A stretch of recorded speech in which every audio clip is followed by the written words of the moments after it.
और बड़ी खबर आपको बता दें, बीजेपी केंद्रीय समिति की बैठक में यूपी को लेकर बड़ा फैसला हुआ है। सूत्रों के अनुसार जानकारी कि यूपी की 50 लोकसभा सीट पर नाम तय कर लिए गए। बीजेपी सहयोगी दलों को 6 सीट देने पर राजी हुई। आपको बताएं कि यूपी में बीजेपी के साथ आरएलडी, अपना दल और सुभासपा और निषाद पार्टी शामिल है। पार्टी ने आरएलडी और अपना दल इन दोनों के लिए 2 लोकसभा सीट, जबकि सुभासपा निषाद पार्टी के लिए एक लोकसभा सीट देने की बात कह दी। तो सूत्रों के मुताबिक बिजनौर और बागपत की सीट आरएलडी को, तो वहीं मिर्जापुर और रॉबर्ट्सगंज की सीट अपना दल को, जबकि घोसी की सीट सुभासपा और संत कबीर नगर की सीट निषाद पार्टी को मिल सकती है।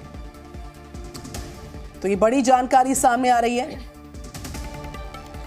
तो सूत्रों के अनुसार जानकारी है कि जो बिजनौर की सीट है, बागपत की सीट्स हैं, वहां पर आरएलडी को, मिर्जापुर की सीट, रॉबर्ट्सगंज की सीट का भी जिक्र इसमें शामिल।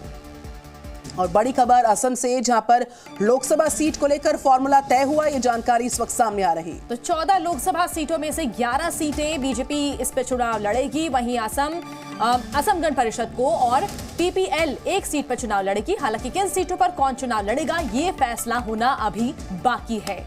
तो ये बड़ी जानकारी, 14 लोकसभा सीट्स पर फॉर्मूला इस बीच तय हुआ। तो वहीं सूत्रों के हवाले से बड़ी जानकारी, 11 सीट्स पर बीजेपी चुनाव यहां लड़ेगी, 2 सीट्स पर चुनाव लड़ेगी असम गण परिषद।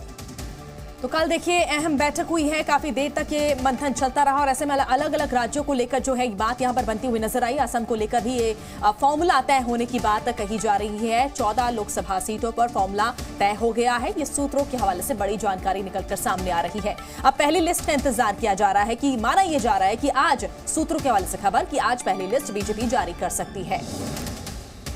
तो पीपीएल को एनडीए के खाते से 1 सीट की जानकारी। असम लोकसभा सीट्स को लेकर ये बड़ी जानकारी सामने आ रही है। सूत्रों के हवाले से बड़ी खबर है। देखिए बीती रात की तस्वीर, जब 11:15 बजे 10:45 पर प्रधानमंत्री नरेंद्र मोदी जब पहुंचे सीईसी की बैठक में शामिल होने के लिए, अध्यक्षता करने के लिए, और दूसरी तरफ जब ये बैठक में शामिल होकर वो वापस निकल रहे थे, लगभग 4 घंटे तक ये मंथन का दौर चलता रहा। और ऐसे में कई दिग्गज इस बैठक में शामिल होने के लिए पहुंचे थे। जेपी नड्डा, अमित शाह, साथ ही कई प्रदेशों के मुख्यमंत्री भी इस बैठक में शामिल होने के लिए पहुंचे थे। Zee News।